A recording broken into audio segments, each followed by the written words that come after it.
ఆరోగ్యం అంటే natural food. Nature మంత్ర ఇప్పుడే మీ ఇంటికి తెచ్చుకోండి. నమస్కారం. మనతో పాటు అందశ్రీ గారు ఉన్నారు. అందశ్రీ గారు అంటే పరిచయం అవసరం లేని పేరు అది. వాగ్గేయకారుడిగా, లోకకవిగా, ప్రజాకవిగా అందరికీ, తెలుగు వారందరికీ చిరపరిచితమైన వారు, స్థిరపరిచితమైన వ్యక్తి.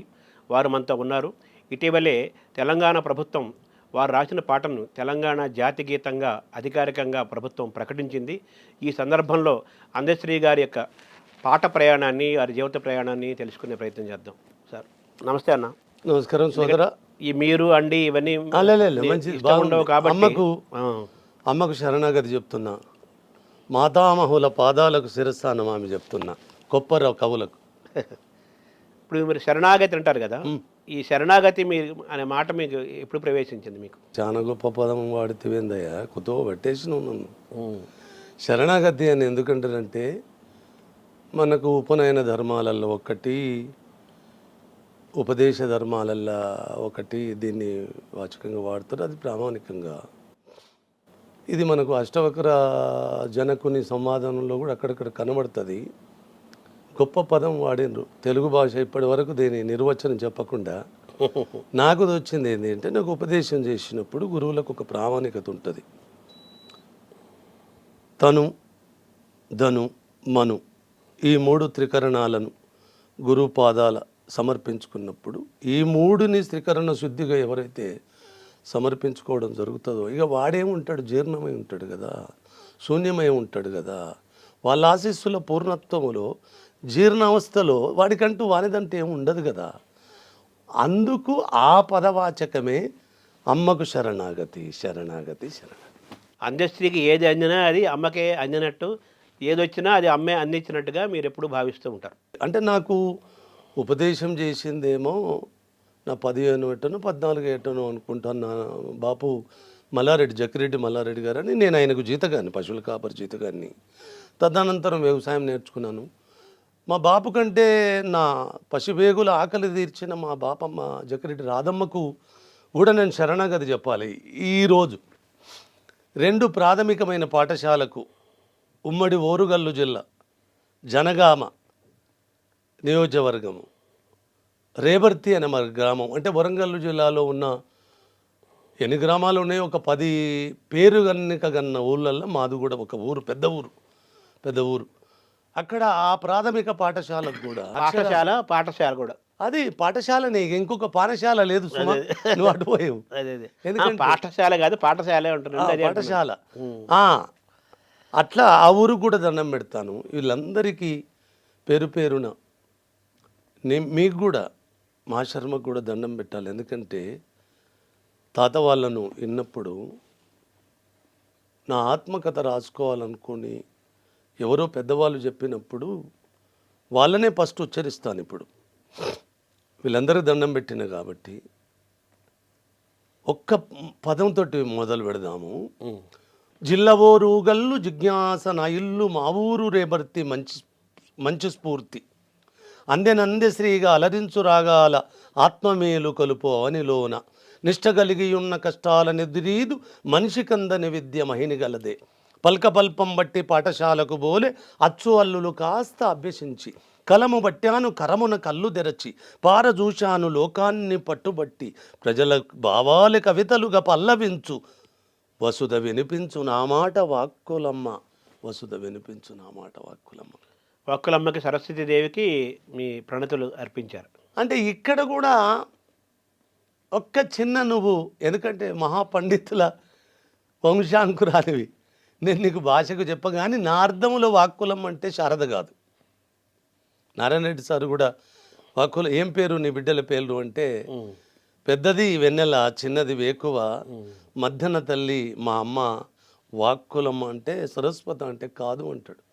కాదు అంటే పరాచకమా అంటాడు. పరాచకం కాదు, ఇంకొక జన్మ. నువ్వు మళ్ళెత్తిన దాని అర్థం తెలియదు. వాక్కు అనగా వేదం, వాక్కు అనగా జ్ఞానం. వాక్కు బైబుల్లో కూడా ఆది అందు వాక్యం ఉండెను, ఆ వాక్యము దేవుని వద్ద ఉండెను, ఆ వాక్యమే దేవుడై ఉండెను. ఇంత ప్రామాణికత ఉన్నది వాక్యం అంటారు కదా. కాబట్టి ఒక పద్యం కూడా నాన్నగారు రామరాజు గారు సత్యలో కనబోయిండో కానీ బిరుదురాజు రామరాజు. నాన్నగారు ఒక 21 సంవత్సరం ఆయన నీడల మా అమ్మ సూరమ్మ వాళ్ళ నీడలో పెరిగే అదృష్టం కలిగింది నాకు. అక్కడ ఒక పద్యం రాశాను. బ్రహ్మ ఇల్లాలువా భారత వాణివా కాదమ్మ తరికించ కవన జగతి అక్షరము నీ రూపు అది సృష్టి కనుచూపు అజరామరము నీవు అవని చదువ ఆకారముగ లోక ప్రాకారమయి నీవు ప్రాణుల పరుగుడు ప్రణవరూపి తేనీయలను చిందు తెలుగు భాషే కాదు ఎల్ల భాషలకెల్ల తల్లి నీవే కడుపు పంటగ కవులను గన్న తల్లి కవిత గుడిలోన వెలుగొందు కలుపవల్లి కోటి భావాల కొనగోట మీటి నోట వసుధ వినిపించు నా మాట వాక్కులమ్మ. బ్రహ్మ నిన్నగాక మొన్నొచ్చిండు కదమ్మా, వాడికి ఇల్లాలు వేయింది నువ్వు మొత్తం ప్రణవం ఓంకారం కదా, అది కదా వాక్కంటే. నాదం అక్కడి నుంచి కదా అన్ని అది కదా వాక్కంటే, సర్వం ప్రణవము ఓంకారము ఇది కదా. అంటే ఈ ఓంకారాన్ని కూడా ఒకసారి నా గురువులను గుర్తు చేసుకోవాలి. అకారము బ్రహ్మ ఉకారం విష్ణు మకారం మహేశ్వర అంటారు కదా, అదే ఓంకారం. అయితే వీళ్ళు మనం అనుకున్న రూపాలు కాదు, నా దేహంలో ఉన్నారు కదా మరి వాళ్ళు, దేశమే దేవాలయం అన్నారు కదా. అట్లా ఆ ప్రణవమే నా అమ్మ, ఆ ప్రణవమే నా ప్రాణమే ప్రణవము, ప్రణవమే నా ప్రాణం. ఈ రెండు సంగమములో అమ్మ వాక్కులమ్మ. అట్లా ఏదైనా శరణ అదే ఓంకార స్వరూపం అనమాట. అంటే నాదము మొత్తం ఈ జీవము విశ్వం మొత్తం కూడా నాసా వాళ్ళు కూడా అన్నారు కదా, మొత్తం ఆ ఓం అనే శబ్దం వినిపిస్తుంటుందని కనిపెట్టారు. తర్వాత ఎప్పుడో కొన్ని లక్షల సంవత్సరాల క్రితం మనం కనిపెట్టాము. అది ప్రణవనాదం కదా. ఆ ఓంకారమే దానికి మూలమైన అమ్మే మీ అమ్మ, ఆమె ఆ వాక్కులమ్మ. అంతే కదా. తెలంగాణ ప్రభుత్వం 2014లో ఏర్పడింది. దాదాపు 10 ఏళ్ల తర్వాత 2024 కరెక్ట్గా 10 ఏళ్ల తర్వాత తెలంగాణలో కొత్త ప్రభుత్వం, కాంగ్రెస్ ప్రభుత్వం వచ్చింది. మనకి రేవంత్ రెడ్డి ప్రభుత్వం రాగానే వచ్చిన తొలి రోజుల్లోనే మీరు రాసిన తెలంగాణ జాతి గీతాన్ని, జై జై హే తెలంగాణ జయకేతనం గీతాన్ని అధికారికంగా ప్రభుత్వం ప్రకటించింది కదా. మీకు ఏమనిపిస్తుంది ఇది విన్న తర్వాత? సోదర, ఇక్కడ ఏమనిపించడం అనేది, ఏమనిపిస్తుంది అనేది సంతోషం ఉంటుంది, ఆనందము సంతోషము దుఃఖం 3 త్రివేణి సంగంగా జడేసుకుంటే ఒక అమ్మ జడలో 3 పాయలు ఉంటాయి, మనకు 2 కనబడుతుంటాయి, ఒక పాయ కనబడదు. అలాగనే ప్రకటించినందుకు సంతోషపడాలి, 10 ఏళ్ళు అణచినందుకు దుఃఖపడాలి. లేదు సకలము తెలుసు నాకు అన్నవాడే తెలంగాణను సర్వనాశనము చేశాడు. మరి ఏం తెలియనోళ్ళు తెలంగాణ అంటే ఏమి తెలిసిందా తెలవలేదా అని నాకు ప్రశ్నార్థకంగా ఉన్నది. అయినా వాళ్ళకు కూడా ఒక విన్నపం చేస్తా. నేను దీనికోసము కృతజ్ఞతాపూర్వకమైన 6 నమస్కారాలు చేయాలి. నా భాషలో 6 దండాలు. ఫస్ట్ దండం నా తెలంగాణ మట్టికి, నా తెలంగాణ జాతికి కృతజ్ఞతాపూర్వకమైన దండం పెడుతున్నాను. రెండో దండం నా తెలంగాణ ఉద్యమ కాలానికి దండం పెడుతున్నాను. మూడో దండం ముమ్మూర్తుల శ్రీ శ్రీ కలువకుంట్ల చంద్రశేఖరరావుకు పెడుతున్నాను. నాలుగో దండం నా ఊరు తెలంగాణ, నా పేరు తెలంగాణ, నా తల్లి తెలంగాణ, తను వెళ్ళ తెలంగాణ, నా మాట తెలంగాణ, నా పాట తెలంగాణ, సయ్యాట తెలంగాణ, సాధించు తెలంగాణని ఫస్ట్ ఇక్కడ ఒక్కొక్కోడు ఒక్కొక్క రీతిగా తర్జనలు భర్జనలు పడుతున్న కాలముల్నే తెలంగాణ సరిహద్దులకు కారిడర్ గీసిన వాడిని. ఈ పాట నాదని కూడా చాలామందికి తెలియదు. అలా నా ఊరు తెలంగాణ అన్న కదా. ఈ నాలుగో దండము నా ఊరు అంటే తెలంగాణ, అంటే నా ఊరు బడి బతకాలి. తెలంగాణ అంతా మీ ఊరే, అంతే కదా. నా ఊరు బడి, నా ఊరు బడికి, బడి పిల్లలకు, పంతులమ్మలకు, పంతులకు నాలుగో దండం. ఐదో దండం నా అమ్మ విముక్తి కోసం, నా రాష్ట్ర సిద్ధి కోసం అశూలు వాసిన అమరత్వానికి, దిగంతాలు తలదిప్పి తెలంగాణ ఉద్యమాన్ని తిలకించేలా చేసిన కంఠాలకు, రాసిన కవిత్వపు గంటాలకు ఐదో దండం. ఆరో దండము శ్రీ శ్రీ ఏనుముల రేవంత్ రెడ్డి అని మా తెలంగాణ రాష్ట్ర ముఖ్యమంత్రికి, కాంగ్రెస్ పార్టీ క్యాబినెట్ మినిస్టర్లకు నన్ను గదిపిన ప్రతి చెయ్యికి చెయ్యెత్తు దండం, నన్ను గదిపిన ప్రతి చెయ్యికి కూడా దండం. ఈ పాట ఎప్పుడో పుట్టింది కదా. ఆంధ్రప్రదేశ్లో ఎలాగైతే మన శంకరంపాడి సుందరాచార్య మా తెలుగు తల్లికి మల్లెపూతండ ఎలాగో తెలంగాణ ప్రాంతానికి ఒక జాతి గీతంగా, తెలంగాణ జాతి గీతంగా ఎప్పుడో అవతరించింది గీతం. ఇప్పుడు దీన్ని అధికారికంగా ప్రకటించారు. ఇప్పటికే కొన్ని వేల మంది విద్యార్థులు, యువకులు, ఉద్యమకారులు చాలామందికి ఆ పాట వచ్చు. ఇప్పటి నుంచో మారుమవుతున్న పాట అది. ఆ పాట ఎలా పుట్టింది సార్? ఈ పాట పుట్టడానికి బలమైన కారణం ఏంటి అంటే 2002 సెప్టెంబర్ 30 నాడు మా ఇందూరు జిల్లాలో కామారెడ్డి అనే ఒక నగరం ఉంది కదా, కామారెడ్డి అని ఇప్పుడు అది కూడా జిల్లా అయింది అనుకుంటా. ఆ జిల్లాలో కామారెడ్డి గంజిలో దుమ్దాం పురుడు పోసుకున్న నాడు ఏ పాట ముందు పాడాలి అన్నప్పుడు దీని బీజం పడ్డది. అప్పుడు మా అందరికంటే పెద్దవాడు గూడంజన్నతోటి పాడిపిద్దాం. వాడు రసమై బాలకృష్ణ కూడా ఉన్నాడు. ఒక్కరం కాదు, తెలంగాణ అంతా. ఇవాళ తెలంగాణ దుమ్దాము నాది నాది అన్న నకరాలు చేస్తున్న వాళ్ళకు దాని భిక్ష తన పాదు, ఆ పాదు పందిరి అంత అందశ్రీయే. అయినా అది కూడా తప్పే అంటాను.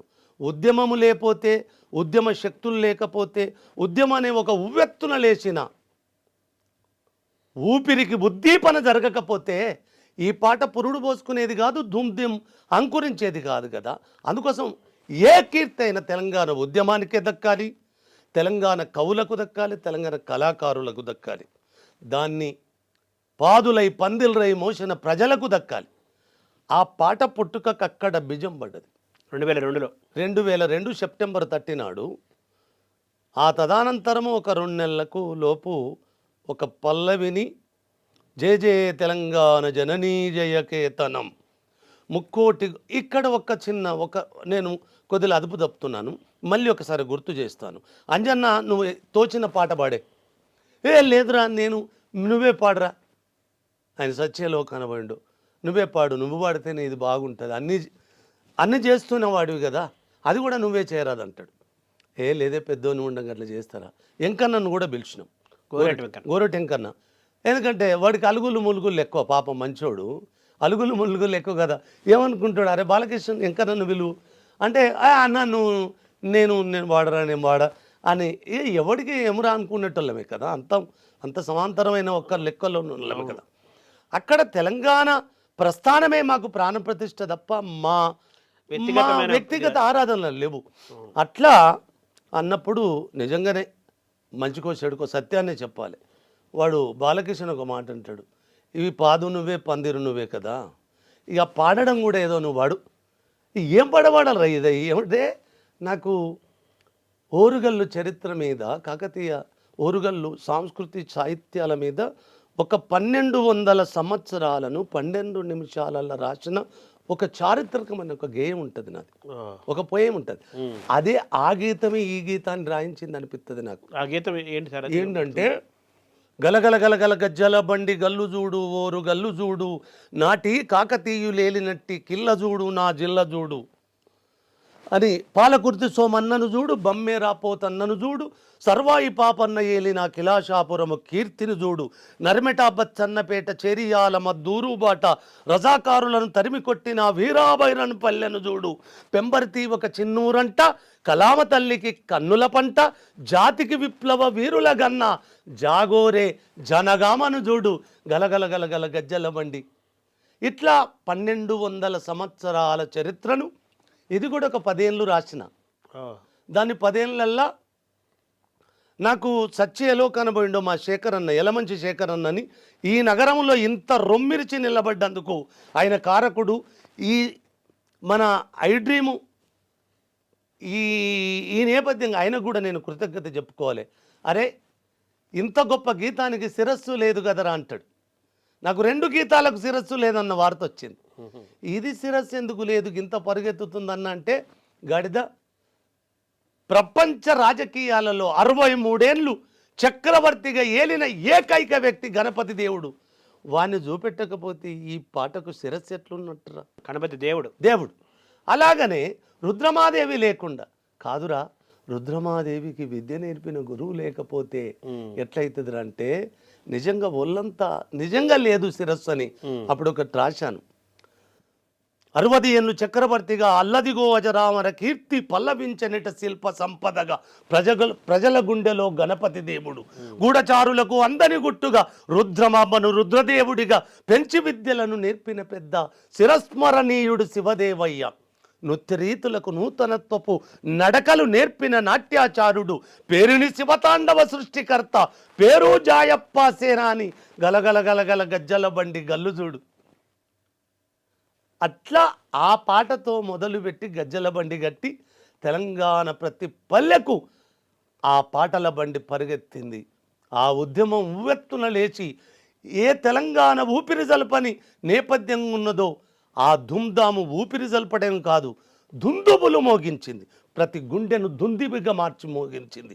ఆ చరిత్రకు కారణభూతమైన చిన్న కార్యోన్ముఖుని చేసినందుకు ఆ ఉద్యమ కాలానికి అందుకే శరణాగతి చెప్పాను. ఇప్పుడు మీరు 6 నమస్కారాల్లో ఒక నమస్కారం ఉద్యమ కాలానికి కాలం గొప్పది కదా. ఇలా మీ దగ్గర ఇట్లా రొమ్మిర్చుకొని నిలబడ్డాను అంటే ఆ ఉద్యమం లేకపోతే నన్ను ఎవ్వడు దేకేవాడు, ఎవ్వడు కానేవాడు.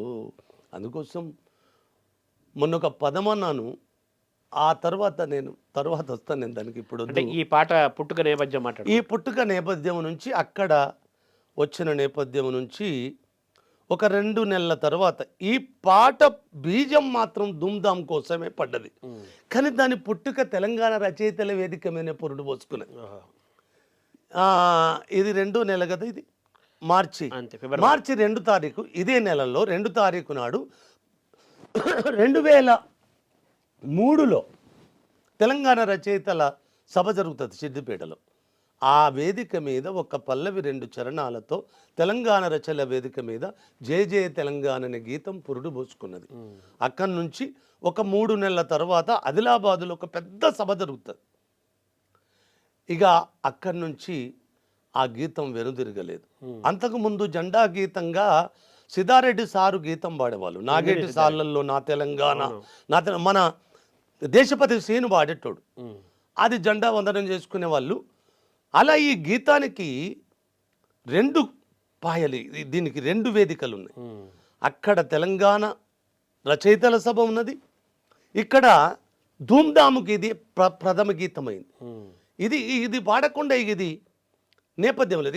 ఇక ఆ ఆదిలాబాదులో వాడిన తర్వాత మాత్రం ఆ రోజు కూడా ఒక మాట చెప్పాలి, చెప్పకపోతే అబద్ధం అవుతుంది. దేశపతి శ్రీనివాసు ఆల్చంగ్ వచ్చిండు, జెండా వందనానికి టైం అయింది. ఆ జెండా వందన గీతం పాడాలంటే సిద్ధారెడ్డి సారు పాట పాడాలి, మా దేశపతే పాడాలి ఆ గీతాన్ని. అవును ఆలస్యమైందని నేను టిఫిన్ చేసి వస్తా అన్నప్పుడు కూర్చున్నాడు, నిలబడ్డాడు వేణు సంకోజ్ గారు. సిద్దిపేటలో నేను పదమెత్తినాడే ఇది రేపు ఈ జాతి వాడుకునే గీతం అవుతుంది అని ఫస్ట్ దీనికి నామకరణ చేసింది మాత్రం వేణు సంకోజ్. అదే వేణు సంకోజు ఆదిలాబాదు వేదిక కాడ జెండా గీతం అటు మరి గీత పరివ్యాప్తి కోసము దేశపతి టిఫిన్ చేస్తానికి పోయిండా, ఏం జరిగిందో నాకు తెలియదు. కానీ కాలం అట్లా రచన చేసుకున్నది, అట్లా రచన చేసుకున్నది. సిద్ధారెడ్డి మొన్న పాడిన గీతం ఉన్నది కదా, దాంతో జెండాని ఎగరేద్దామని. అప్పుడు జయ జయ తెలంగాణ జననీ జయ కేతనం, ముక్కోటి గొంతుకలు ఒక్కటైన చేతనం, తరతరాల చరితగల తల్లీని రాజనం, 10 జిల్లల నీ పిల్లలు ప్రణమిల్లిన శుభతరం. మీలాంటి చదువరులకు ఒక ప్రశ్న ఉంటుంది ఇలా, 10 జిల్లాల నీ పిల్లలు అన్నారు, తాళం విరిగిపోయి తంతది అది. మరి జిల్లాల వాక్యం అది నాకు రాక కాదు. ఆ దీర్ఘం ఎప్పుడైతే పోతుందో మాత్ర పొడుగవడం వల్ల లయకు కూడా లొంగదు, అది తాళం తప్పిస్తుంది. అట్లా ఇప్పుడు 10 కాలాలు అంటే దాని అర్థమేనంటే చాలా కాలం అని అర్థమే కానీ కానీ అక్కడ ఏమి అదే 10 జిల్లాల నీ పిల్లలు ప్రణమిల్లిన శుభతరుణం అట్లా అది. ఇక అవన్నీ నాకు ఏం తెలియదు అన్న. అట్లా అది పురుడు పోచుకున్నది. ఈ 2 వేదికలకు అది ప్రార్థన గీతంగా, ప్రథమ గీతంగా, తెలంగాణ జాతికి ప్రభాత గీతంగా పాఠశాలలలో అది ఊరేగిన విధానము. ఆ రోజు శర్మ ఒక మాట చెప్పాలి, ఇదొక్క సమయమే నాకు. ఈ పాటను అచ్చేసుకున్న కాగితాలను కొన్ని కోట్ల కాగితాల పాటలను ఉద్యమ వేదికల కాడ పంచుకున్నారు, ఇట్లా మడతేసుకొని లారీల కొద్ది అచ్చేసిన దాన్ని.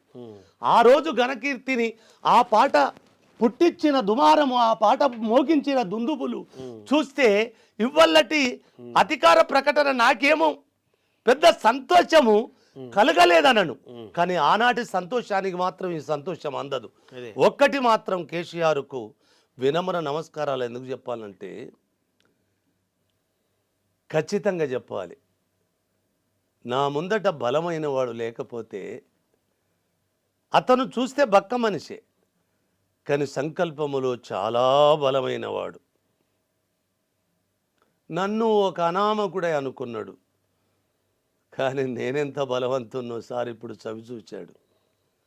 నేను అమ్మకు అక్షరానికి శిరస్సు వస్తా కానీ అధికారాలకు వంచే తత్వం కాదు. కాటిక కంటి నీరు చనుకట్టుపోయినబడ ఏల నేర్చదు కైటప దైత్యం అర్ధనుని గాదిని కోడలా ఏ మదాంబ యో ఒకట గర్భరాని నిన్నాకటికి నిగొనిపోయి అల్ల కర్ణాటక కిరాటక ఈచకులకమ్మ త్రిశుద్ధిగా నమ్ము భారతి అన్న పోతనా నా డిఎన్ఏ, మా అయ్యవాడు, వాడు పుట్టిన నెల మీద పుట్టిన కావున వాని పద్యాల దుందుబుల దుమ్ము నాకు నా ఒళ్ళంతా పులుముకున్న కాబట్టి 600 సంవత్సరాల తరువాత ఒక దరిద్రం ఇంకోటి చెప్పాలి, ఇది దరిద్రం అనే అంట, దర్భం కూడా అని అంటాను. రేచల్ర పద్మనాయకుడైన సర్వజ్ఞ సింగభూపాలుని కొలువులో నా కవిత పితామహుడు, నా కవిత మాతృమహుడు పోతనను కోట నుంచి వెళ్ళగొడతారు. సర్వజ్ఞ సింగభూపాలుడు ఎలుమ రాజ్యమే. అవును, అంకితం ఏమంటాడు ఇవన్నీ కదా, నేను ఇవ్వను అంటాడు కదా, మరి దరిద్రం. మళ్ళీ ఎలుమ రాజ్యం వచ్చింది కదా 600 సంవత్సరాలకు, మరి వారసత్వం దిగాలే కదా. ఇగో ఈ అనామకుడిగా దిగింది. ఈ అనామకుడిగా దిగి ఏం చేసింది చెప్పిన, ఎప్పుడో చాలా ముందు చెప్పిన ఒక్కటే. ఎందుకు చెప్తానంటే ఇద్దరికి వినమ్ర నమస్కారాలు ఇవ్వాల. నన్ను అనుసాలనుకున్న కేసీఆర్ కూడా దండమే పెడుతున్నాను హృదయపూర్వకంగా. అతను గన అహంకారముతోటి ఆ గీతాన్ని అనచకపోతే నాకన్నా చిన్నపిల్లగాడు రేవంత్, నన్ను ఆకాశానికి ఎత్తిచ్చే శక్తి కూడా అతనికి వచ్చేది కాదు. ఇలా రేవంత్కు 2 రెక్కలు, లేవడానికి ఏలడానికి, ఒక ధర్మంగా రేపు పేలడానికి కూడా 2 రెక్కలు. ఎవరంటే ఒక రెక్క కేసీఆర్ అయితే ఒక రెక్క అందశ్రీ.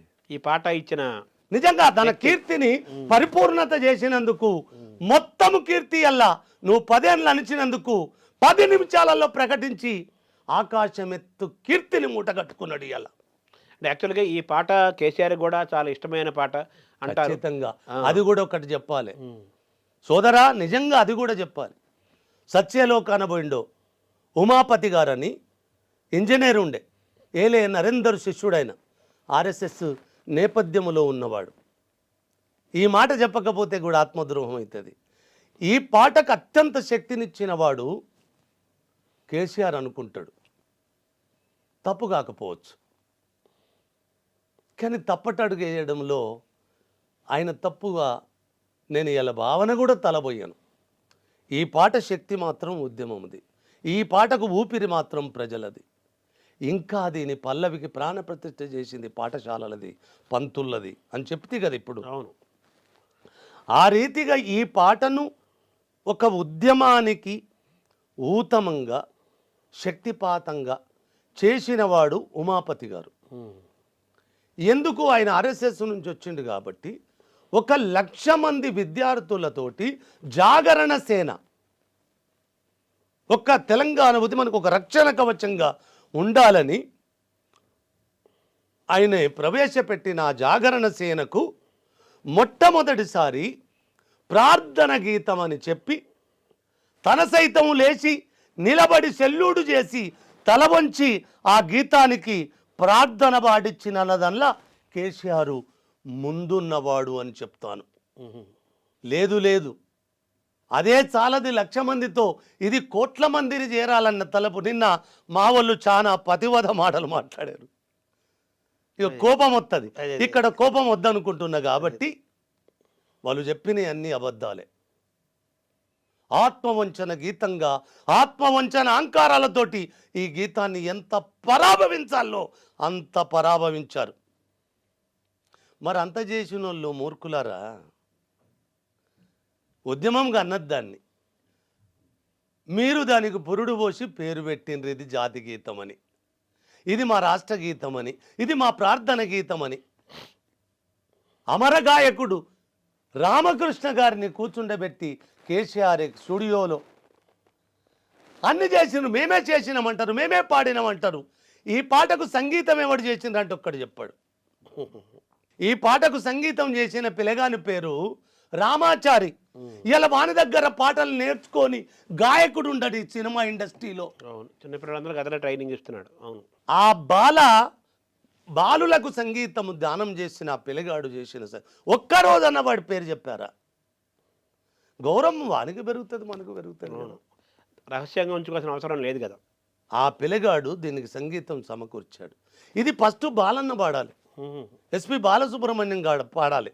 అప్పుడు చంద్రబాబు అందరూ తెలంగాణ వద్దనట్టులే, ఒక కేసీఆర్ తప్ప, ఇక్కడి ప్రజలు తప్ప, ఇక్కడి ఆత్మగౌరవం తప్ప, ఇక్కడ ఉద్యమ శక్తులు తప్ప, ఇక్కడ భూమిపుత్రులు తప్ప ఏ ఒక్కడు తెలంగాణ రావాలనుకోలేదు కదా. అలాంటి సంఘర్షణలో పురుడు పోసుకున్న గీతాన్ని పరివ్యాప్తి చేసింది నేను. వాళ్ళ కోసము, వాళ్ళు పరివ్యాప్తి కోసం కాదు, వాళ్లకు ఆంతర్లీనపు అవసరం కోసము దీన్ని పరివ్యాప్తి చేసుకునే నేపథ్యం ఒకటి ఉన్నది, దాన్ని కూడా చెప్పాలి. అట్లా రామకృష్ణ గారితో పాడించిన పాట కూడా ఎన్ని ముక్కలు చేసినో తెలుసా ఈ దుర్మార్గులు. రికార్డింగులో పట్ట తెగిపోతుంది. మీలాంటి సంగీత జ్ఞానం ఉన్నోళ్ళు అప్పుడప్పుడు కరెక్ట్గా అతికిస్తారు. ప్రాథమిక గీతంలో అన్ని కట్టింగులే, అన్ని కట్ తెగిపోతుంది. ఒక్క మనవి చేస్తాను శర్మ, మీ కర్మ కాకపోతే మీ దరిద్రం కాకపోతే ఇలా దీని కీర్తి బావుటాను ఎగరేసుకొని రొమ్ము జరిచి నిలబడే మీ అస్తిత్వాలు ఎంత పడిపోయినాయి రయ్యాల. మాదా మేమా అసలు అరతున్నదా మీకు? ఒకవేళ వాడు మూర్ఖుడు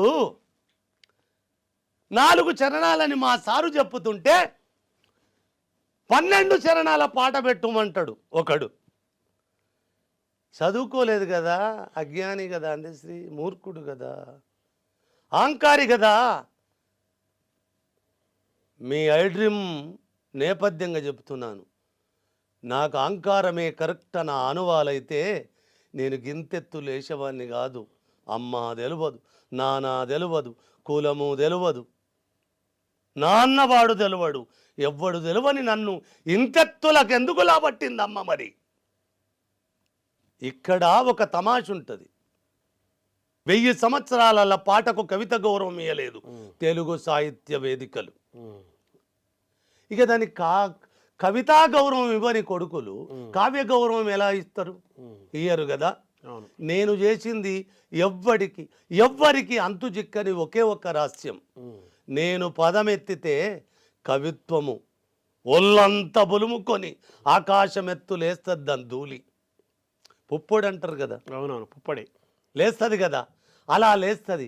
కవితా గౌరవమే కాదు, నేను ముట్టుకున్న కవిత్వానికి, పాటకు, వచనానికి, పద్యానికి కూడా కావ్య గౌరవాలు కూడా నిక్షిప్తం చేసి ఉంటాయి. అందులో కలిసే ఉంటాయి, అన్నీ కలిసే ఉంటాయి.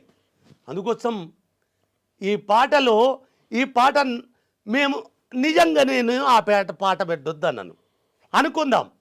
వినాలేవో మేధావులారా, ఓ పతివత మాటలు పట్టిన పండితులారా, మీకు ఒక మనవి చేస్తాను. నేను మూర్ఖున్నైతే నన్ను జనములో నిలబెట్టి వీడు మూర్ఖంగా ప్రవర్తిస్తున్నాడు, మేము రాష్ట్రగీతంగా ప్రకటిస్తామంటే వాడు మంకు పట్టుబట్టి అహంకారిగా మా పాట వద్దంటుండు అని ఎందుకు నన్ను దోషం చేయలేదు? అప్పుడు 2014లో కూడా ఈ పాటను ప్రకటించారు, అసెంబ్లీలో కూడా దానికి అధికారికంగా ప్రకటించారు, తర్వాత ఆగిపోయింది కదా. ఎందుకు ఆగిపోయింది అని వాళ్ళే జవాబు చెప్పాలి, నేను చెప్పను. నేను ఆగిపోలేదు కదా. మీ అహంకారం 10 ఏళ్ళు పాలన చేసిన మీ శిరస్సు మీద శివతాండవము చేస్తూనే ఉన్నది కదా. ఇవాళ ఏం చేసింది ఆ గీతం? దక్షయజ్ఞం చేసింది, వీరభద్రుడై విజృంభించింది, మీ కంఠాలను తెలియకుండానే తెగనరికి నేల మీద రాజకీయ డెత్ చేసింది. అది తప్పు గీతాంది కాదయ్యా, మీది. అసెంబ్లీలో పరువు పోగొట్టుకుంటుంది. వాడు బర్ర కాచిండు, గొడ్ల కాచిండు, చదువుకోలేదు, వాడికి కవిత్వం వస్తుంది. మీ దగ్గర చదువు, మీకు కవిత్వం వస్తుందా? కాదు కాదు, సయాన సారు ముఖ్యమంత్రే కాదు, సయాన కవి కదా. నా కవిత్వం అవమానమయ్యా, మీరు కవులని కవులే మీరు, కాదనను, కవులే. ఎక్కడ చూసినా కవులే, ఎప్పుడు చూసినా కవి సమ్మేళనాలే. కవేడురా మరి? కవి అనగా పొద్దు పడుపు నానయ్, కవి అనగా పొద్దు పడుపు, పొద్దు తిరుగుడు పువ్వులు కవులు. మీరు కవులే. కవిని కాలం మాత్రమే కంటది. కవి పొద్దు పడిచినలాగానే ఉంటాడు, పొద్దు తిరుగుడు పువ్వులాగుండడు. అది కాలము కవిని గన్నది, ఆ కవిని ఆ కాలము ఆ కవిని గన్నది, వాని కవిత్వాన్ని కూడా గన్నది. ఇయ్యల్లా మీ పుణ్యమే అది ఆకాశమెత్తు శిరస్సెత్తి రొమ్మిరిసి నిలబడ్డది. దానికి ఆ దమ్ము ఆ దర్భ వచ్చిందంటే ఈ మట్టి భిక్ష తండ్రి. అంటే ఈ పాట చాలా సుదీర్ఘమైంది కదా, అనేక చరణాలు ఉన్నాయి కదా.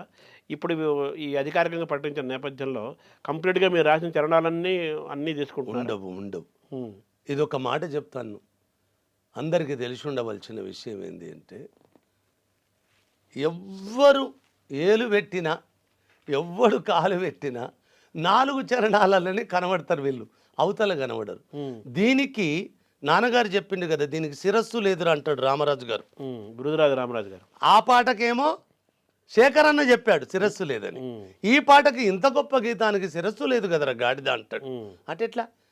ఏమో నీకు తలకాయ లేదా నాకు తలకాయ లేదని నేను ఏడ్తా. లేదు బిడ్డ, ఇంతటి గొప్ప కీర్తి ఘటించబోనున్న గీతానికి శిరస్సు లేదురా అంటాడు. ఎందుకు లేదు? అవురా, నన్నయ్యనే మీకు ఆది కవి కదా. ఒకవేళ వానికన్నా 100 సంవత్సరాల కవి మీ తెలంగాణలో పుట్టుంటే వాని పేరు లేకపోతే ఈ గీతానికి శిరస్సెట్లున్నదిరా అంటాడు. 100 సంవత్సరాల ముందా? అవునరా, 100 సంవత్సరాల ముందే. ఎవరు అతని పేరు? పంపకవి. పంపకవి కన్నడ వాళ్ళకి ఆది కవి అయ్యాడు. పంపకవి. నాన్నగారిని అడిగిన, ఈయన కన్నడీకుడు అంటాడు కదా నాన్నగారు. విక్రమార్క విజయాన్ని, వ్యాసభారతాన్ని కన్నడంలో లిఖించాడు కదా, ఈయన కన్నడీకుడు కదా, తెలుగువాడేట గాడిద. తెలుగువాడురా, నీ తెలంగాణ వాడురా. తెలుగు సాహిత్యానికి అధికార భాషా హోదా అంటే తెలుగు సాహిత్యానికి అధికార భాషను రాజభాషగా అధికార గౌరవాన్ని తెచ్చిన జినవల్లభుని పద్యం ఫస్ట్ తెలుగు కందము కదరా. బొమ్మలమ్మ గుట్ట కరీంనగర్ కుర్కిరాల శాసనం. ఈ జగిత్యాలకు పోతుంటే కరీంనగర్ నుంచి ఇక్కడ అన్ని గుట్టలను కొట్టుకొని అమ్ముకుంటారు దొంగలు. రియల్ ఎస్టేట్ అయిపోయింది. ఆ గుట్టను మన వాళ్ళు తెలంగాణ రచయితల వేదిక, మీలాంటి సాహితీవేత్తలంతా మన ఆంధ్ర తెలంగాణ కాకుండా మొత్తం కలిసి తెలుగు నేలంతా ఆ గుట్టను ముట్టుకోవద్దని పట్టుబట్టి ఆ గుట్టను, ఆ అది ఆ జినవల్లభుని పద్యాలున్న గుట్టను రక్షించుకున్నాం ఇలా మనం. ఆ జినవల్లభుని అన్ననే కదా పంపకవి. ఇంకొకటి కూడా మనోళ్ళకు చాలా తెలియదు, ఆ ధర్మపురి క్షేత్రం ఉన్నది కదా పంపకవి.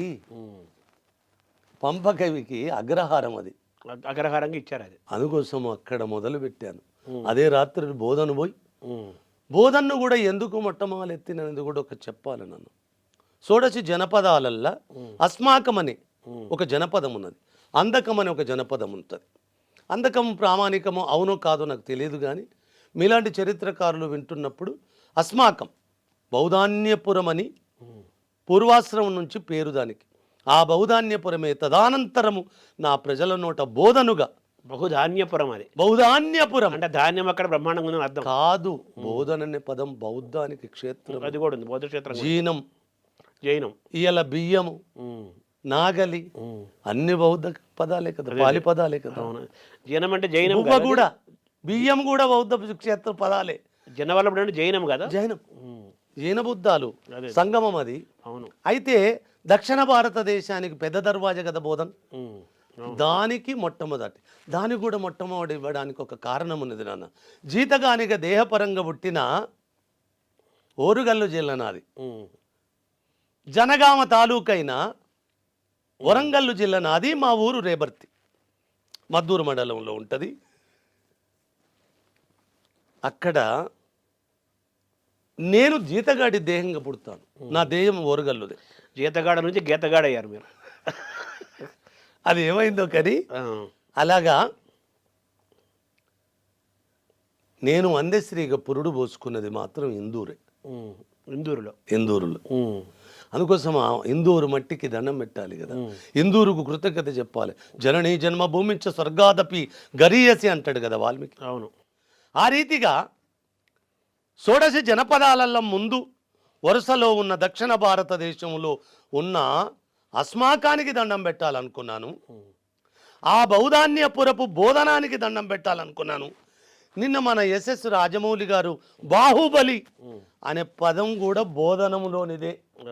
పాపం వాళ్ళు చెప్పరు. అక్కడ బాహుబలి విగ్రహం కూడా చూసుకోవచ్చు మీరు. అదే అక్కడ ఉంది, ఉంది, తెలిసి ఉంది. ఆ జీనములో, ఆ బౌద్ధం, జీనముది అనుకుంటా, బాహుబలి జైనముదే. ఆ రీతిగా అన్ని కారణాలు కలిగిన దాన్ని నాన్నగారు చెప్పిన రాత్రి నేను బోధన పోతే అప్పుడే ఒక కట్ట ఉంటుంది, అక్కడ పెద్ద కట్ట దొబ్బితే పంపన సమాధిని చూశాను. సాష్టాంగ భూమి మీద పడి దాన్ని మళ్ళీ తిరిగి ఇక్కడికి వచ్చి ఇక్కడ ఈయన సమాధి అయ్యారా? అలేలే ఉన్నది బోధనలోనే. కర్ణాటక పోలే, ఏ రోజు కర్ణాటక పోలే, ఉన్నది బోధనలోనే. అక్కడే ఉన్నాడు, కన్నడ కవిత్వం రాశాడు కానీ అక్కడ బోధను. ఇదంతా కర్ణాటక ఏలుబడిలో ఉంది కదా అప్పుడు. కళ్యాణ చాణిక్యులు కాకతీయుల కంటే ముందు వాళ్ళ పాలన ఉన్నది కాబట్టి వాళ్ళ భాషలో రాశాడు. ఆ రీతిగా అక్కడ పోతే వీళ్ళు అది పొడిచినాం, ఇది పొడిచినాం అని చెప్తారు కదా, ఏది పొడవలే. ఇవాళ వాళ్ళను వాళ్ళే పొడుచుకున్నారు. అది దరిద్రం. ఇప్పుడు ఈ సుదీర్ఘమైన నేను ఆడికే వస్తున్నా. నేను అదే రాత్రి బోధన పోయి తెల్లవాళ్ళు నా మిత్రులతోటి ఆ ఇందూరులో అందశ్రీ పురుడు పోచుకున్న సంబంధాలు ఉన్నాయి నాకు, దోస్తులు ఉంటారు చాలా మంది. ఒకరిని బట్టి నా చేయి పట్టుకొని ఒక ఆకిలి తాడు తీసుకుపోయిన ఇంటి ముందట ఆకిళ్ళలోకి తీసుకుపోతే పెద్ద దరిద్రం ఏందో తెలుసున్నాను నాకు. ఇప్పటి వరకు వాటికి పరిష్కారం చేయని దరిద్రం మనోళ్ళది. తెలంగాణ సాహిత్య అకాడమీ కూడా పెట్టుకున్నారు. తెలంగాణ వారసత్వంగా ఉన్న సంపదని కాపాడుకోవటం ముఖ్యం కదా. తెలియదా? ఇప్పుడు నేను మాట్లాడుతుంటే వింటాడు కదా, అదే తీసుకుపోవాలి. నేను మాట్లాడిన ప్రతి మాట ఎక్కడ చేరాలనో అక్కడ చేరుతుంది తండ్రి, ఆభ్యంతరం ఏం లేదు. ఎక్కడ చేరాలనో అక్కడ ఇంటెలిజెన్స్ ఉంటుంది కదా, చేరుతుంటుంది కదా. అయితే వాళ్ళు వినాలని చెప్తున్నాను కదా, అది మన జాతి పంపన స్థానం ప్లేస్ ఉంది. ఆడికే వస్తున్నాను. ఫస్ట్ స్టాంజా ఈ గీతానికి ఫస్ట్ శిరస్సు అదే. ఇక్కడ మాట్లాడి ఈ గీతం కోసం మాట్లాడడానికి ఒక్కడి తెలియదు. నిజంగా కె. శ్రీనివాస్కు నేను నమస్కారం చేయాలి ఈ మీడియా తరపున, ఇప్పుడు మీ తరపున నా తరపున కూడా నమస్కారం చేయాలి. ఎందుకు అందశ్రీ ఇది ప్రజలది, నాకెందుకులే అని దాటవీయకు. ఇది ఒకానొక రోజు చాలా గమ్మత్ చేస్తుంది. ఇది నీ పేరును ఖచ్చితంగా చెప్పు, చెప్పకపోతే నీకు నిన్నే అవులగాని చేసే వదిలే కాలం ఇది. తాలు విత్తనమవుతున్న కాలం వేలానికే నూరేళ్ళ. ఇక్కడ తాలు విత్తనమవుతుంది, విత్తనం విధ్వంసం అవుతుంది. ఈ గీతం కూడా నీది కాకుండా చేస్తారు వీళ్ళు, జాగ్రత్త అని తనే ఎడిటోరియల్ పేజీ రాసి ఈ 12 స్టాంజల గీతాన్ని ప్రకటించిండు ఆంధ్రజ్యోతిలో.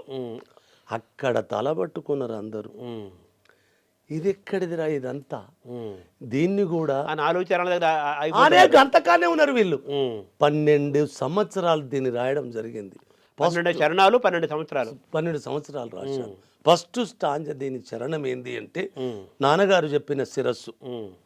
పంపనకు జన్మనిచ్చి బద్యనకు పద్యమిచ్చి భీమకవికి చనుబాల బీజాక్షరమైన తల్లి హాలుని గాథా సప్తశతికి ఆయువులూదిన నేల బృహత్కథల తెలంగాణ కోటిలింగాల కోన జై తెలంగాణ. శర్మ 2500 సంవత్సరాల చరిత్ర కలిగిన చరణం ఇది. ఆ చరిత్ర అంతా ఇందులో లిఖితమైంది. ఇందులో నిక్షిప్తం చేసి పెట్టాను. ఆ పాటగా ఒకసారి పాడన్నా అది నువ్వు.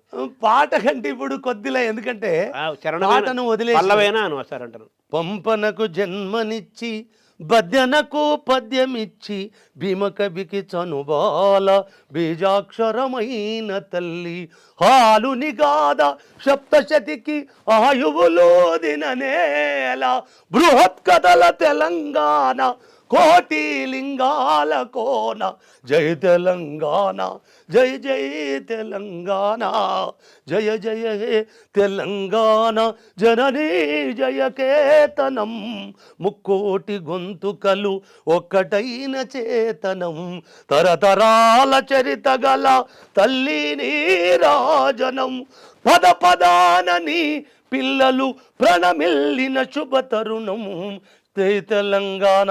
వాడు జిల్లాలు ఎక్కువ చేస్తాడు, ఒకడొచ్చి జిల్లాలు తక్కువ. మీ రోగం కవిత్వములు ఎందుకురా? వాడి జిల్ల పెట్ట, వీడు జిల్ల పెట్టవలసింది మా అమ్మకు పద పదాన నీ పిల్లలు ప్రణమిల్లిన శుభత. ఇక మార్చుకోపోరా, మీ సావు మీరు సావు నాకే. అదే పద పదాన నీ పిల్లలు ప్రణమిల్లిన శుభతరుణం జై తెలంగాణ జై జై తెలంగాణ. ఒకటి కూడా ఈ ముఖంగా ఈ గీతము రేపు వీళ్ళు ప్రకటించే గీతానికి మొట్టమొదటి చరణంగా ఉండాలని వాళ్ళను కోరుకుంటున్నాను నేను. ఎందుకంటే ఇది ఒక 2500 సంవత్సరాల నాటి చరిత్ర. మీకు దీని ముఖంగా ఇంకొకటి కూడా చెప్తున్నాను. పల్లవి ఇదే కదా, ఇదే పల్లవి. తెలంగాణ జై జై హే తెలంగాణ జనని జయకేతనం. అది పల్లవి. ఇది పల్లవి. తొలి చరణం పంపనతో మొదలైంది. ఎందుకంటే తెలంగాణకి ఆదికవి కాదు, తెలుగుకే ఆదికవి పంపన. అదే తెలుగుకే ఆదికవి పంపన. అందుకోసం పంపనతో మొదలుపెట్టాను, అస్మాకంతో మొదలుపెట్టాను, అందశ్రీకి పురుడు పోసిన ఇందూరు మట్టితో మొదలు చేశాను. నాకు తెలిసి వీళ్ళు వచ్చినాక బంగారు పూత పూసిండ్రు తప్ప వీళ్ళు పుట్టక ముందే ఇందూరు జిల్లా బంగారు పంటలకు నెలవైన నేల తండ్రిది. బంగారు పంటలకు నెలవైన నేల తల్లి ఇందూరు. ఆ రీతిగా కూడా దానికి సార్థకతతో ఆ పదం ఎత్తుకోవడం ఆ నేలకు నిజంగా నాకు పంపనను తెలియజేసిన నాన్నగారికి, ఇంత గొప్ప కవిత్వం రాసే సమయం చెక్కిన కాలానికి, ఆ ఉద్యమానికి. మిమ్మల్ని ముఖ్యమంత్రి ఆహ్వానించారా సార్? ఈ పాట అధికారం పడిన తర్వాత కలుస్తున్నారా? ఏం జరుగుతుందో? మేము కలువని రోజు ఉండదు. అదే కలుస్తాము హృదయంతరాలంగా. అదే అంటే అధికారికంగా మిమ్మల్ని ఏదో ముందు కలిసే కదా సార్ ఇంటికి పంపింది. అది గుర్తుంది. రేవంత్ రెడ్డి మీరు తెచ్చిన ఇంటర్వ్యూ కదా అది. ఇప్పుడు వాళ్ళకు ఊపిరి జలపని పనులు మేము అధికార కార్యక్రమం ఏమైనా చేస్తారా అంటే చేస్తారొచ్చు, నాకు తెలియదు, అది వాళ్ళకే తెలుస్తుంది. ఇంకా వాళ్ళు, నేనైతే ఒక మాట కూడా వాళ్ళకు కూడా తెలియజేస్తున్నాను. వాళ్ళ సాహసం అంటమా, ఆ పాట పట్ల ప్రజల సాహిత్యం పట్ల ఉన్న గౌరవం అంటమా, లేకపోతే తెలంగాణ ప్రజల ఆకాంక్షకు నిజంగా నిర్వచనాన్ని తెలియజేసినందుకు నేను కూడా ఆ ప్రభుత్వానికి, ముఖ్యమంత్రికి వినమ్రంగా కృతజ్ఞతలు చెప్తున్నాను. తర్వాత మీరు ఏమంటారంటే నేనేం చదువుకోలేదు, గొల్ల కాపిరిగా ఉన్నాను, తాపి మేస్త్రిగా ఉన్నాను అన్నారు. కానీ మీరేం మీ పదబంధాలు వచ్చే కవిత్వం ఏమో అది ఒక బాగా ఛందస్సు వ్యాకరణం బాగా చదువుకున్న వాళ్ళు వచ్చిన ఎలా రాస్తే ఎలా ఉంటుందో అలా పదాలు అన్నీ వస్తున్నాయి కదా, పదబంధాలు వస్తున్నాయి కదా. ఈ కవిత్వము, ఈ మాట ఎక్కడి నుంచి వచ్చింది మీకు? మంచి శర్మ, ఇది ఎవరు అడుగుతుంటారు కానీ ఎవరికి నిర్వచనంగా చెప్పలేదు. మా ముత్తాతల నుంచి మీ ముత్తాతల వరకు జ్ఞానము ఎవరి వల్ల ప్రచురణ జరుగుతుంది? ఎవరి దయ వల్ల. అంటే దైవము, కాలము, లోకము కదా. ఈ మూడుటికి నెలవైంది అమ్మ కదా. ఆ అమ్మ అందరు అడుక్కున్నారు, వాళ్ళు పాండిత్యాన్ని సంపాదించుకున్నారు, పెంపొందింప చేసుకున్నారు. కొంతమంది చంపుకున్నారు కూడా కొంతమంది. ఆ బ్యాచ్ కూడా ఉంటుంది. కాబట్టి నేను చదువుకోలేదు కదా, బడిలో అడుగు పెట్టని దరిద్రము నాది. శర్మ, జాతకాల పరంగా అష్టమ దరిద్రమే ఉంటుంది కదా, అష్టదరిద్రం లాస్ట్ కదా. ఈ బతుకుకు 16 అనాల దరిద్రుని నేను. ఎందుకంటే నా బాల్యం చాలా కష్టతరంగా ఉంటుంది. కుక్కలు ధరుముతున్న కుందేలు పిల్ల నా జీవితం. తల్లి చచ్చిన కుక్క పిల్ల కూడల మధ్య పాదాల సబడిని కుయ్యి అనుకుంటా ముద్దాడేందుకు పరిగెత్తుతుంటది. తల్లి చచ్చిన కుక్క పిల్ల నా జీవితం. మృగాలు ధరుముతున్న జింక పిల్ల నా జీవితం. ఇంతటి కఠోరమైన జీవితం నుంచి వచ్చిన వాడిని ఎట్లా వాళ్ళు చేయిస్తే వీళ్ళు చేయిస్తే వాళ్ళ చేయి పట్టుకొని వీళ్ళ చేయి పెట్టుకొని రాలేదు. అమ్మ చేయి పట్టుకొని అడుగులేస్తూ వచ్చాను. అమ్మే మీ చేయి పట్టుకుంది. అలా పట్టుకున్నది కాబట్టి ఎవరిను అడుక్కున్నది కాదు. పుటం పెట్టినట్టుగా, పురుడు పోసినట్టుగా, పునీతము చేసినట్టుగా, పుంకాలుగా అదే కవిత్వం. నేను పోతన మాత్రుడు చెప్పినప్పుడు ఏందో వీరు కథలు అన్నారు కదా, డిఎన్ఏ అన్నాను కదా, ఆ రీతిగా వాడు మా అయ్య అన్నాను కదా, ఆ రీతిగానే పలికించేటి వాడు రామభద్రుడట పలికితేనే బోహరమౌనం. నేను చెప్పలేదు రామభద్రుడు అంటే, నేను కూడా ఇది అబద్ధమేమో అనుకునేటోన్ని. కానీ నా దగ్గరికి వచ్చినప్పుడు అది ఒక్కంతకు నిజం కాదు, కోటంతలకు నిజం. అవును. ఎందుకంటే వాడి ప్రమేయం లేకుండా ఒక ఉదాహరణ చెప్పాలి. ఒక గంటకు 60 నిమిషాలు అంతే. ఒక నిమిషానికి 60 సెకండ్లు. ఇలా సెకండ్కో పద్యం చదివినా వాళ్ళెవరే ఎట్లా పుట్టిందే భూమి మీద. ఒక్క గంటకు 700 కవిత్వాన్ని కట్టి ఛందస్సు చెక్కు చెదరకుండా ఉక్కు సంకల్పాలు కాకపోతే దిక్కులన్నీ మొక్కేంత స్థాయికి కొప్పరపు కవులు ఒక్క గంటకు 700 పద్యాలు ఎట్లా చెప్పారు. అంతే వస్తూ ఉంటుంది, అంతే ప్రవాహం లాగా. మిచిని కన్ను కొడితే కూడా అంత రావు. అవును. అంటే వాళ్ళు కారణ జన్ములు. అందుకోసం అటు పోను కానీ అదే ఏదో కారణం ఉన్నది అమ్మకు నాకు. అందుకోసము నేను అనుకుంటే మాత్రం అమ్మ ధారాళంగా ఇచ్చిపోతుంది. అయితే వాళ్ళంతా వేగవంతం కాదు. అదే ఒక పద్యము రాయడానికి నాకు ఒక వచనపోయాన్ని పూర్తి చేయడానికి 40 ఏళ్ళు పట్టింది. అబ్బా. కవిత్వం కడలి కెరటం, కవిరాజుల కదీ కిరీటం, ఆలపిస్తే మధురగానం, సంధిస్తే రామబాణం. ఈ రామబాణం వాడడానికి నాకు ఇష్టం లేదు. ఎందుకంటే అప్పుడు నన్ను అవిడితనం ఆవహిస్తుంది. రాముని కోదండాన్ని పట్టుకొని నేను కోలాటం వేయాలనా అంటే నాకు అవిడితనం ఆవహించినట్టే కదా. ఈ కోదండాన్ని వదిలిపెట్టాలంటే ఈ కోదండాన్ని దాటిన శరమేదన్నా సంధించగలనా అని 40 ఏళ్ళు ఆలోచిస్తే వచ్చిన పదం. ఆ వచ్చిన పదమే నిన్న సారుకు వచ్చిన పదం కూడా. ఎందుకంటున్నానంటే ఆ అమ్మ అట్లా మెత్తగున్నది. ఏంటిది అది? 40 ఏళ్ళకు వచ్చిన శబ్దం. కవిత్వం కడలి కెరటం, కవిరాజులకు అదీ కిరీటం, ఆలపిస్తే మధురగానం, సంధిస్తే వాగ్బాణం. వాగ్బాణం ఇంకా శక్తివంతమైంది కదా. 40 ఏళ్ళు పట్టింది పదం తీసుకొచ్చుకోవడానికి. ఆ వాగ్బాణం నిన్న మొన్న ఏం చేసిందో లోకమంతా. అంటే కవివాక్ వశవాక్ అంటారు కదా, చెప్పిన కదా. సారుకు చెప్పిన కాలజ్ఞానం చాలా ఏళ్ళ ముందు చెప్పిన. ఎప్పుడు సారెక్కిన 15 రోజులకు 2015లో రష్యాకు పోయేటప్పుడు గాలి మోటార్ టిక్కెట్ మీద రాసిన. ఇప్పుడు రేవంత్ రెడ్డి తప్పు చేసినా, నువ్వు ముఖ్యమంత్రి నువ్వు తప్పు చేసినా అలాగే నిలదీస్తాను. ఆ రోజు ఇంటర్వ్యూలో మీరు అన్నారు కదా, ఆ మాటకు మీరు నిలబడి ఉంటారు కదా ఎప్పుడు. ఇక అట్లా చెప్పితే నిలబడకపోతే అందశ్రీ బతుకున్నట్టు కాదు కదా. అలా నిలబడకపోతే అందశ్రీ అమ్మకానికి పోయినట్టు కదా. అలా నిలబడకపోతే నా అమ్మను అవమానించడంలో అందరికంటే ముందు వరుసలో నేనే ఉన్నవాడిని అయితే కదా. రేవంత్ రెడ్డి ఎదురుగానే అన్నారు ఆ మాట మీరు చెప్పింది కదా. నాన్న ఒక్కటి గుర్తుపెట్టుకో, సారు ఇదే కదా ఇప్పుడు నేను చెప్పేది. సకలము తెలిసిన అది అన్నవాడే సర్వనాశనము చేసిండు నా తెలంగాణను. ఏమి తెలువనోళ్ళు ఏమి చేస్తారన్న భయం నన్ను ఎంబడిస్తూనే ఉన్నది. సారులాగా మీరు దారి తప్పిన నాడు మీ జుట్టుకు గజ్జగట్టి ఊరేగిస్తానని మళ్ళీ పునరావృతం చేస్తున్నా. ఒకవేళ మిమ్ముల గెలువని రోజే నాకొస్తే నా అమ్మ లేనట్టే, నేను హిమ్మైనా, నేను పుట్టున్నా బతికున్నట్టే కాదు. అంటే మీకు ఎలాంటి చెప్తున్నానో, మీరు భద్రంగా పాలన చేసుకోండి, మీరు అద్భుతంగా ఏలుకోండి. ఏ ప్రజల ఓటు భిక్షతోటి మీరు అధికారములకు వచ్చినరో వాళ్ళను యాచకులుగా చేయకండి. వాళ్లకు కాస్త శిరస్సు వంచే ఉంచండి. వాళ్ళ కడుపుల్లో తలబెట్టి శరణాగతిగా పాలన చేయండి. మీరు చరితార్థులవుతారు అని కోరుకుంటాను.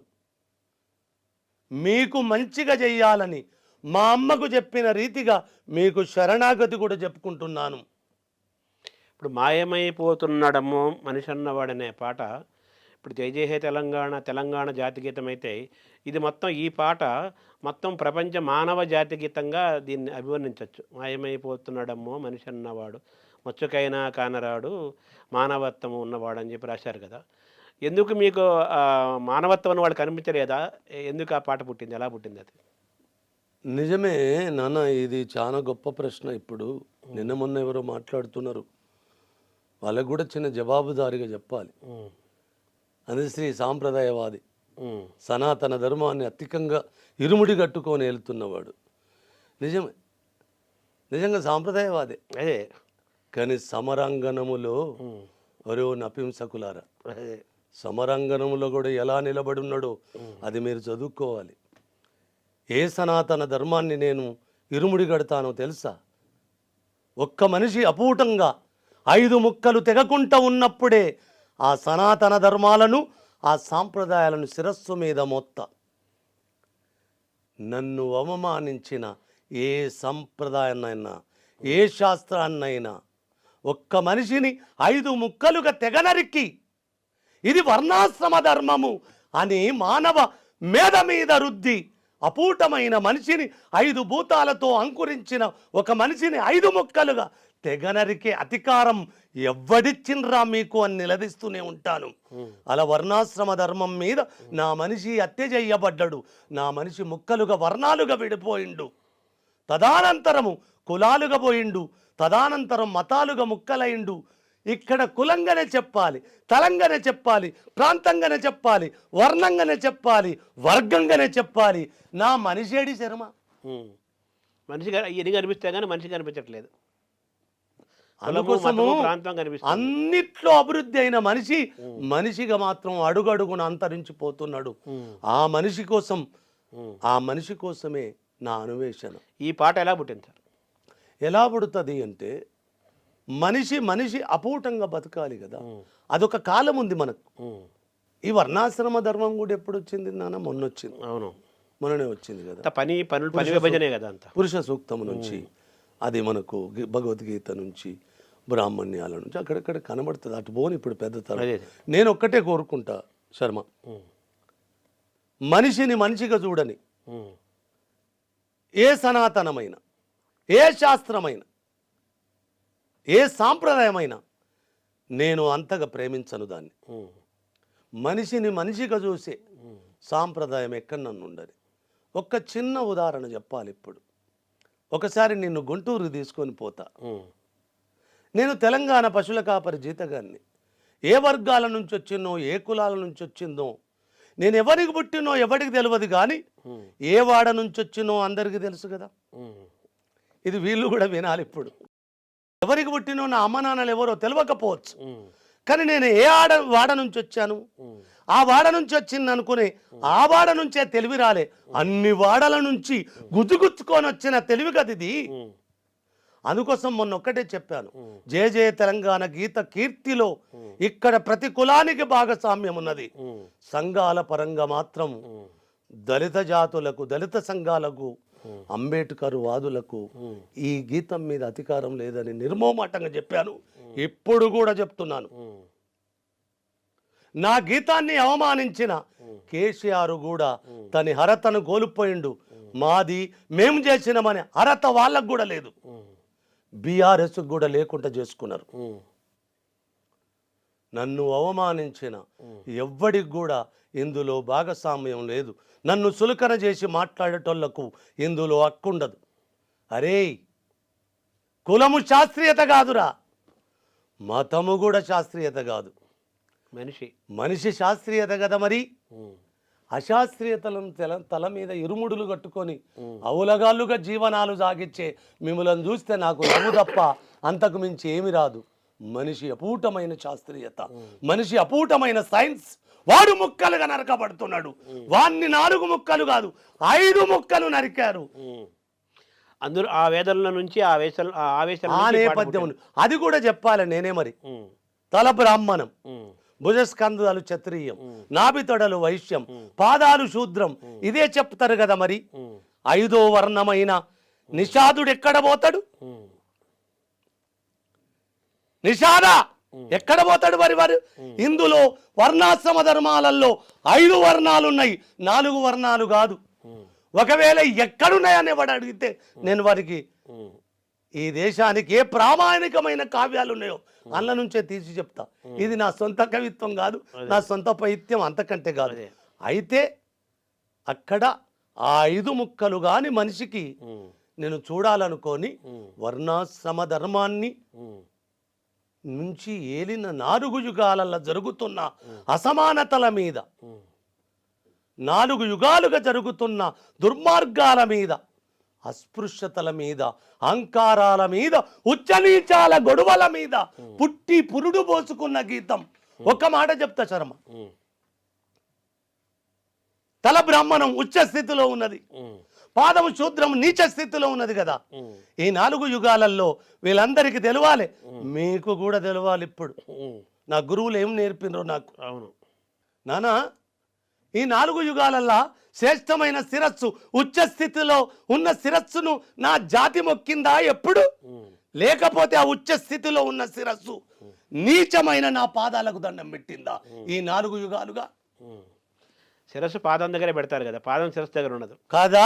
మరి ఇప్పుడు ఏది శ్రేష్టం ఇక్కడ? 5 భూతాలలో భూమే శ్రేష్టం. ఎవడైనా ఆ ధరాతలానికి తల వంచాలి కదా. నా పాదం భూమి అయినప్పుడు నిజంగా నేను పాదానిగానే వర్ధిల్లుతా. మీరు లెక్కగట్టని నిషాదుడు ఆదిమ జాతులు మానవ తొలి మానవుడు కదా వాడు.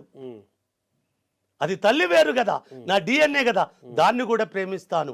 సమస్త సంపదలను సృష్టించిన శూద్రుడు నాకు తలమానికం. బలంగా ఈ దేశ రక్షణ కోసం బతుకును బలిదానము చేసిన క్షత్రియుడు కూడా నాకు ఆదర్శమే. సర్వసంగ పరిత్యాగము చేసి తనదంటూ లేకుండా, అంటే శరీరమే పంచభూతాలు కదంటారు కదా, తనదంటూ లేకుండా బతుకుని ఇచ్చిన బ్రాహ్మణుడు కూడా నాకు ఆదర్శమే. కాదు కాదు చరమా, పుట్టుకలో నిషాదుణ్ణి నేనే, పురుడులో శూద్రుణ్ణి నేనే, పుడమికి అన్నం పెట్టిన శూద్రుణ్ణి నేనే, బలవంతమైన క్షత్రియుని కూడా నేనే. తలకాయ పని చేస్తుంది కదా, మరి తల లేని కులం ఉంటుందా? ఈ మూర్ఖులకు తెలవాలి. మెదడు ఉండాలి, తల ఉండాలి, తలలో పని చేసే మెదడు ఉండాలి కదా. ఆ మస్తిష్కం ఉన్నోడు బ్రాహ్మణుడు అనుకున్నప్పుడు వాడు కూడా సర్వసంగ పరిత్యాగైనప్పుడు వాని కూడా నేను శరణాగతి చెప్తాను ఈ 5గురికి. ఎందుకంటే ఈ 5గురిలో నా పాంచభౌతిక తత్వమైన ప్రకృతి 5 భూతాలుగా వీన్ని అంకురింపజేసింది కాబట్టి ప్రథమ దండం ఈ పంచభూతాలకు. పంచభూతాలకి పంచభూతాత్మకమైన శరీరానికి మనిషికి కదా. ఈ పరిపూర్ణమైన మానవుడికి బతుకంత శరణాగతి చెప్తుంటే ఉంటాను. వాణ్ణి పరిపూర్ణంగా ఉంచడానికి పురుడు పోసుకున్న మాయమైపోతున్నాడమ్మా. మనిషన్నవాడు మచ్చుకైనా లేడు చూడు, మానవత్వం ఉన్నవాడు 100కో 1,00,000 ఒక్కడు యాడ ఉన్నాడో కానీ కంటికే కనరాడు. ఉన్నడాడు లేకుండా పోలే ఉన్నాడు. వాడు లేకపోతే నాకు విద్య ఎందుకు వస్తుంది? వాడు లేకపోతే నాకు ఇంత ఎలమంచి శేఖర్ గురించి, మల్లారెడ్డి గురించి, శంకర మహారాజు, వీళ్ళందరూ ఎందుకు లేరు? అరే మా రాదమ్మ, అరే మా ఊరు, నేను అన్నాను ఎవడు, ఏ మావాడే, ఏ పిచ్చి మీవాడు ఎట్లయితారా? 5 ఏళ్ళు తెచ్చుకున్న వాళ్ళు మీవాడంటే 15 ఏళ్ళు ఇచ్చిన రెడ్డి వాడు ఎటు పోవాలి? సరే మీరే అనుకున్నాడు, నాకు ఉపనయన ధర్మాలు చేసిన శృంగేరి సాధు పెట్టుకోవాలి, నాకు గటుక పెట్టిన మా సాకలి బాలమ్మోదిని ఆమెటు పోవాలి, నన్ను బట్టలు గుట్టించిన మొట్టమొదటి మునీర్ సేటట్టు పోవాలి. నాకు ఆకలి అయినప్పుడు ప్రతి తల్లి నాకు అన్నం పెట్టిండ్రు, వాళ్ళ ఆ కులాలన్నట్టు పోవాలి. అంటే విశ్వమానవుడు కదా మనిషి అనేవాడు కదా. అసలు మనిషి అంటేనే విశ్వనానా, ఆ కొత్త విశ్వం వద్దు. విశ్వనాథుడు తప్పు, మనిషే విశ్వం, విశ్వమే మనిషి కదా, పూర్ణత్వం. అందుకోసం ఈ 5 వర్ణాలు నేనే, ఈ 5 భూతాలు నేనే. నా కవిత్వంలో గవ్వే ఉంటాయి. ఎవ్వరు ఏదనుకుంటే వాళ్ళు ఇష్టం. అందులో నుంచి మాయమైపోతున్నాడని గీతం పురుడు పోచుకుంది. దీనికి ఒక శరణం చెప్ప, దీనికి కూడా శిరస్సు లేదు. మీ పాటల ముందు శిరస్సు లేకుండా మొదలైతాయి. దీనికి కూడా ఈ మధ్యన ఒక అక్క అడవిలో 30 ఏళ్ల జీవితానికి వనవాసానికి అడవిలో వారేసుకున్న అక్క గిట్టనే ఉంటది. ఏదో పాట పాడితే విన్నాను. అన్న నేను ఈ పాట పాడుకుంటాను, నేను తీసుకోవచ్చా అంటే అక్క నీకు ఇంతమంది తీసుకో అని చెప్పాను. కానీ అక్క ఈ పాటకు శిరస్సు లేదు, మీరు ఎక్కడన్నా పసి కడతారా అని నాకు ఇద్దరు నేర్పిరు కదా. అవును, శిరస్సు గురించి శిరస్సు కోసం నేర్పిరు కదా. బిరుదురాజు నేను రామరాజు ప్రధానంగా ఎలమంచి శేఖర్ అన్న, బిరుదురాజు రామరాజు గారు రెండు అజేయమైన గీతాలకు, అజేయమైన కవిత్వాలకు శిరస్సులు, మళ్ళా వాళ్ళు చెప్పిన శిరస్సులు నేనే చెక్కుకున్నా. మళ్ళీ అది శిరస్సు లేదని చెప్పారు అంతవరకు. అంతేకాని శిరస్సు నేనే పుట్టించుకుంటాను కదా. ఆ రీతిగా అనకస నా శిరస్సు ఉన్నది కాబట్టి, ఆ శిరస్సులో ఏదో ఉన్నది కాబట్టి, శిరస్సు ఉంది కాబట్టి ఇంత ఈ యశస్సు వచ్చింది. గీతానికి కూడా శిరస్సు లేదు 20 శిరస్సు ఉంది కాబట్టి ఈరోజు ఇంత యశస్సు వచ్చింది అంటున్నాను. కాబట్టి ఈ పాట ఒకసారి మీరు అనాలని చెప్తాను. ఈ ఫస్ట్ చరణం మాయమైపోతున్నాడమ్మా మనిషన్నవాడు, ఓ మచ్చుకైనా లేడు చూడు మానవత్వము ఉన్నవాడు, నూటికో కోటికో ఒక్కడే ఒక్కడు ఆడవున్నాడు కాని కంటికే కనరాడు మాయమైపోతున్నాడమ్మా. ఆ అక్క పుణ్యమాని ఈ గీతానికి శిరస్సు వచ్చింది. జనుమనిచ్చిన తల్లి తండ్రులను వదిలేసి యుగ ధర్మమిది అంటూ జగమేలబోతారు, అమ్మ నాన్నలు కాస్త అన్నమడిగితే చాలు కన్న బిడ్డల రోజు కళ్ళర్ర చేస్తారు. అరే ముసలితనమది ముసిరి ఉసురుదీస్తూ ఉంటే పిసరంత దయలేక కసిరిచ్చి కొడుతారు, మాయమైపోతున్నాడమ్మా మనిషన్నవాడు. నిలువెత్తు స్వార్థము నీడలాగొస్తుంటే చెడిపోక ఏమైతడమ్మా. ఆత్మీయ వందాల ప్రేమ సంబంధాల దిగజారుతున్నడోయమ్మ, అవినీతి పెను ఆశ అంధకారములోన చిక్కిపోయి రోజు శిథిలమవుతున్నాడు, మాయమైపోతున్నాడమ్మా. ఆ మనిషి మాయమైనాడు, మనుగడ ఎప్పుడు ప్రశ్నార్థకమే. ఆ మనిషిని 5 ముక్కలు జరిగినాడే, ఆ 5 ముక్కలు తెగరానికిన్నాడే ఈ దేశ చరిత్ర సంకనాకడం మొదలైంది. అందుకోసం ఇకనన్న నా దేశము కళ్ళు తెరిచి ఆ 5 ముక్కలను ఒక్కటి అపూటమైన మనిషిని చేసి అజేయమైన కీర్తి నా దేశము ఆర్జించాలని వినమ్రతతో చెప్తున్నాను.